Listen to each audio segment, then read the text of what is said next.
Bienvenidos a Alfa Beta Gamma, el podcast donde no solo hablamos de cine, sino de las grietas por donde se cuela la historia, la justicia y la rebeldía. Yo soy Jorge Torrealta y hoy viajamos a las profundidades de la selva chiapaneca a principios del siglo XX, donde los árboles no solo daban sombra, sino que fungían como cadenas esclavistas. ¿Te imaginas aceptar un trabajo creyendo que vas a salvar a tu familia y terminar colgado de un árbol como castigo por no cumplir una cuota imposible? Eso no es ficción. Es La rebelión de los colgados. Una película de 1954 dirigida por Emilio Fernández, basada en la obra de B. Traven, el escritor que denunció los crímenes del progreso mexicano.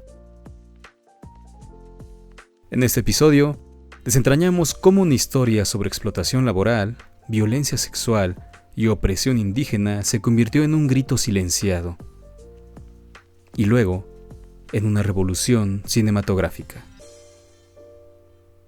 Te contaré por qué esta película no solo anticipó el cine social moderno, sino que puso al indígena no como víctima, sino como protagonista de su propia libertad. Así que quédate, porque hoy, en Alfa Beta Gamma, no miramos el cine, lo desgarramos para ver lo que hay debajo.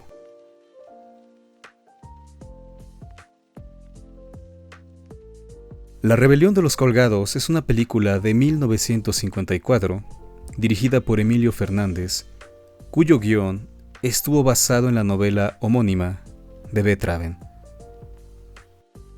La historia se sitúa en las selvas del sureste mexicano, concretamente en el estado de Chiapas, en los inicios del siglo XX, cuando la explotación de la caoba y otras maderas preciosas en la región se hacía mediante monterías o campamentos de explotación forestal, donde los peones indígenas trabajaban en condiciones prácticamente esclavistas. El protagonista, Cándido Castro, interpretado por Pedro Armendáriz, es un hombre indígena que abandona su pueblo nativo, llevando consigo a su familia, hijo y esposa, en busca de recursos para sanar a esta última, quien fallece en la calle antes de ser atendida. Sin embargo, al carecer del dinero necesario para llevar a cabo una cirugía, Cándido acepta el trabajo ofrecido por un capataz en el campamento de caoba en la selva. Pronto descubre que la oferta era un engaño. Los trabajadores reciben pagos mínimos, las jornadas son extenuantes, 16 horas diarias, 4 toneladas de caoba por persona, arroz, frijoles, tortillas como dieta básica. La supervisión es brutal, y quienes no cumplen son castigados de forma despiadada. Azotes, colgados de los árboles toda la noche, en fin. Dentro del campamento, Don Félix, Carlos López Moctezuma y otros capataces ejercen un poder casi feudal. Manipulan los contratos, retienen jornales, aíslan a los trabajadores de la posibilidad de escapar y organizan un sistema de opresión permanente. Se trata de trampas, de servidumbre disfrazada, de violencia estructural. En ese contexto, la hermana de Cándido, Modesta, es vista como un objeto de deseo del capataz, que ejerce poder simbólico y sexual, lo cual tensiona aún más la trama. La opresión no es solo laboral, también corporal, sexual, cultural. La comunidad de peones, inspirados por Cándido, quien una y otra vez se niega, alza la voz y se opone a los castigos y a las desigualdades del que son presa todos los trabajadores, comienzan a organizar una rebelión. El castigo humano, el colgado nocturno, sirve como símbolo de humillación, pero también de resistencia latente. De la oscuridad del árbol colgante surge la chispa del levantamiento. Al final, los obreros logran apropiarse de las armas de sus opresores, matan a los capataces y dueños de la montería se lanzan hacia su libertad. El filme concluye con la imagen de la comunidad rebelada saliendo del campamento, dejando atrás el suplicio, mitigando la historia de servidumbre, vislumbrando una esperanza de emancipación, aunque no sin costo. Es así que la película se inserta en un momento clave del cine mexicano, la década de 1950, cuando la época de oro estaba transitando hacia un cine más crítico, social, que comenzaba a sacudir, aunque aún dentro de ciertas restricciones de producción y censura, la imagen de la nación mexicana. En ese sentido, La rebelión de los colgados representa una variante interesante de cine social, que aborda temas como la explotación de los indígenas, la colonización interna, el latifundismo, la selva, la industria maderera, y lo hace a través del lente de la figura del trabajador rural, indígena. El guión está basado en la novela de B. Traven, quien ya había hecho de la selva chiapaneca del ciclo de la caoba un espacio simbólico de explotación, colonización y resistencia.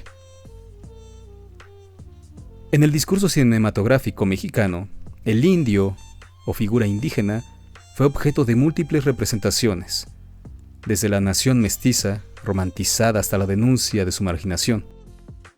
Aquí, el filme opta por una mirada más consciente de su explotación y coloca en primer plano, tanto simbólica como narrativamente, al indígena como protagonista de su propia historia de resistencia. La elección de locación, la selva, la montería de caoba, de situación, trabajo forzado, castigo de colgado, violencia directa, de temporalidad, antes de la Revolución Mexicana, en un ambiente de dictadura porfirista, permiten que el filme se convierta en un microcosmos de la estructura agraria y empresarial predatoria que caracterizó gran parte del México rural de comienzos del siglo XX. El hecho de que la película se estrenara en 1954 coloca al film en una coyuntura donde la producción cinematográfica mexicana ya había mostrado en décadas anteriores obras memoriales sobre la revolución. Por ejemplo, Vámonos con Pancho Villa. Pero aquí el foco no es tanto la guerra armada como la explotación laboral previa y paralela a la revolución. La violencia está presente, pero no necesariamente en el combate de caudillos, sino en la relación patrón-peón, explotación-castigo y silencio-rebelión. Así, se inserta en el discurso nacional de posrevolución que pretende reconstruir las raíces del conflicto agrario y del trabajador rural. Es así que Emilio Fernández muestra una fuerte apuesta visual. Su estilo pintoresquista, su enfoque en lo indígena, la naturaleza, el barroquismo moral, aporta una impronta de melodrama social intenso. Las imágenes de la selva, del campamento, del castigo del colgado, refuerzan la tensión entre naturaleza-ser humano, explotación ímpetu de libertad y opresión, levantamiento. Narrativamente, la película se estructura como un viaje, del engaño, la oferta de trabajo, al descubrimiento, la realidad brutal, al conflicto, la opresión, el castigo, el abuso, y finalmente a la rebelión, la respuesta colectiva. Esta progresión permite al espectador interiorizar la injusticia y empatizar con los personajes oprimidos. En su vertiente simbólica, los colgados no son solo empleados suspendidos de árboles como castigo, son metáfora de la condición humana sometida que, al rebelarse, busca desprenderse de los que los atenaza. Otra dimensión relevante es la interracialidad y la identidad. Cándido es un indígena, pero entra al mundo blanco de la industria maderera, donde los patrones y capataces operan como una suerte de mini colonia interna. La película denuncia no solo la explotación económica, sino también la alienación cultural, la pérdida de la tierra, la reducción del ser humano a fuerza de trabajo. En ese sentido, la película se posiciona dentro de la tradición de cine social, que pretende mostrar lo que otros ocultan. Es así que La Rebelión de los Colgados articula, mediante el melodrama social y la épica de la rebelión obrera indígena, una crítica contundente a las estructuras económicas y coloniales que persistieron en el México posrevolucionario. Al mismo tiempo, aventura la idea de que la emancipación real solo puede alcanzarse mediante la acción colectiva de los explotados y la apropiación de su dignidad. En otras palabras, la película no se conforma con denunciar la explotación laboral, sino que pone al indígena como sujeto histórico activo, que no espera la redención externa, sino que se organiza y se libera. Esta dimensión la hace pionera dentro del cine mexicano de los años 50, que trataba el tema indígena. Para situar a la película en su contexto, es útil compararla con otras obras contemporáneas que abordan la temática indígena, trabajo rural o la explotación agraria. Ejemplos de ello es Macario, de 1960, de Roberto Gabaldón, aunque con otro enfoque. También rescata la figura indígena en clave simbólica, pero no se concentra tanto en la explotación laboral. La Perla, de 1947, también de Emilio Fernández, protagonizada por Pedro Armendáriz y María Félix, donde un pescador indígena encuentra una perla, generando codicia, explotación, violencia, en cierta medida de similar temática. Y Río Escondido, de 1948, también de Fernández, donde una maestra lucha contra caciques rurales, solo para enseñar.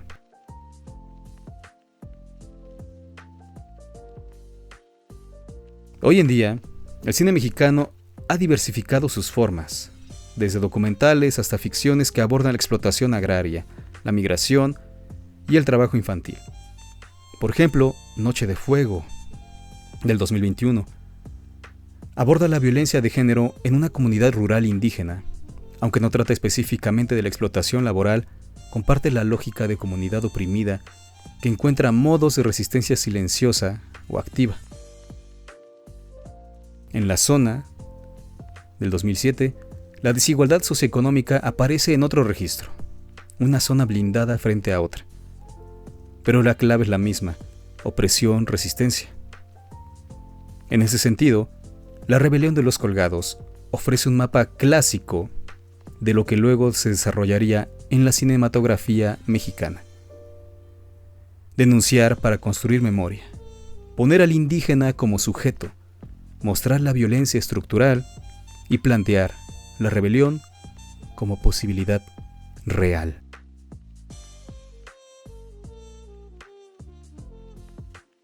Una diferencia clave es que hoy muchas películas mexicanas emplean un lenguaje más complejo, menos melodramático, más realista crudo, con menor intervención de grandes figuras de estudio. En 1954, sin embargo, se apelaba al melodrama, al paisaje heroico, al símbolo del árbol, de la selva, del colgado, del machete, para comunicar la tensión social. Esto no lo hace menos sofisticado, sino que lo inscribe en su época con todas sus herramientas visuales, narrativas y de producción. Así, La Rebelión de los Colgados se inscribe como antecedente significativo de una tradición cinematográfica mexicana que articula lo rural, lo indígena, lo laboral, lo opresivo, lo rebelde y constituye, en el cruce entre melodrama social y épica colectiva, una reelaboración cinematográfica de la narrativa traveniana, que traduce la denuncia literaria de la explotación en la selva chiapaneca a un vigoroso dispositivo visual. La película convierte la violencia cotidiana del trabajo forzado en un conflicto ético-político cuya solución dramática, la insurrección colectiva, reclama la agencia histórica del sujeto indígena frente a las estructuras postcoloniales de saqueo económico y cultural. La rebelión de los colgados debe ser leída como una pieza híbrida. Por una parte, conserva las formas narrativas y estéticas del cine clásico mexicano, melodrama, paisaje pictórico y demás, y por otra, incorpora una voluntad crítica que la aproxima a los textos literarios de denuncia social de Betraven y la proyecta como antecedente cinematográfico de relatos posteriores que abordan la violencia estructural en México. Su mérito no reside solo en la fidelidad a la novela original, sino en la decisión fílmica de otorgar al oprimido el lugar activo en la historia. No hay redención moral impartida desde afuera, sino emancipación gestada desde dentro. La película, sin embargo, requiere un visionado crítico para sopesar su energía reivindicativa con los límites de su retórica expresiva. En la lectura contemporánea, su utilidad es doble. Como documento histórico de las preocupaciones sociales del México de los años 50 y como pieza que dialoga con la tradición literaria traveniana sobre la selva y la extracción. Más aún, su iconografía, el colgado, la selva, el corte de la caoba, la marcha de los obreros, resuena con posteriores procesos de resistencia rural, incluyendo lecturas políticas que, décadas después, aparecerían en otras latitudes de la vida nacional. Finalmente, la película impele a una reflexión sobre el rol del cine como memoria política, al convertir la explotación en imagen y la indignación en narrativa. La rebelión de los colgados contribuye a una genealogía cinematográfica que hace de la denuncia y la representación de las luchas sociales un patrimonio crítico imprescindible para la historiografía cultural mexicana. En ese sentido, su estudio y difusión, más allá de su valor estético, debe inscribirse en proyectos de conservación y relectura que pongan en diálogo el archivo cinematográfico con las demandas actuales de justicia social y reconocimiento pero cultural. Al niñito que ningún mal te hacía, que ningún daño podía hacerte con sus manitas. Tú le cortaste la oreja mutilándolo para toda la vida. Si este episodio te removió algo, eso duda, no te lo perdono. rabia o No te la escupo esperanza, mi desprecio a la no te cara, vayas sin actuar. porque has caído demasiado Suscríbete a bajo Alfa, para Beta, merecer Gamma, el desprecio de tu una mujer. plataforma favorita. No te toco. Dale like, comparte Para no este episodio mancharme con las alguien que manos. necesite oír que la Ni te rebelión maldigo porque no mi es maldición no caos, podría ser de ti, sino justicia menos de lo que ya eres. en movimiento. Te abandono al infierno, a la condenación y al justo ¿Quieres más castigo de películas Dios. que no solo entretengan, sino que desafíen? Que no solo muestren la historia, sino Ahora que la reescriban pueden desde hacer lo que abajo? quieran con esta bestia. Entonces, No tiene alma ni quédate aquí. corazón. Háganla pagar hasta el por próximo todo. episodio, ¡Mátenla! donde seguiremos buscando las historias que Hollywood no cuenta, pero México no olvida. Soy Jorge Torrealta y hasta siempre. ¿Ves esta mano, patrón? Tú me la hiciste así con 1000 toneladas de caoba. Es lo que quería enseñarte alguna vez. ¡Palco! Y ahora llévatelo, Cándido. ¡Es tuyo!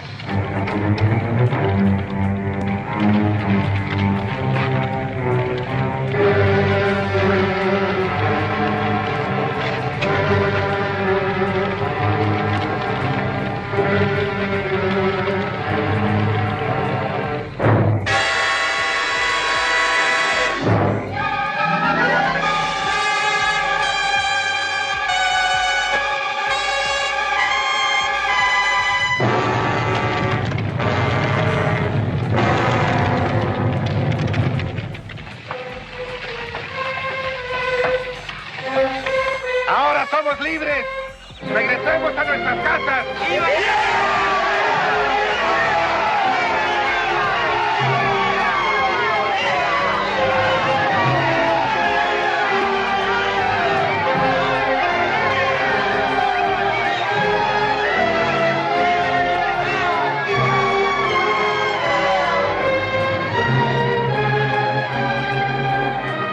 Y así termina la historia de Cándido Castro, otra vez dueño de su libertad y su dicha.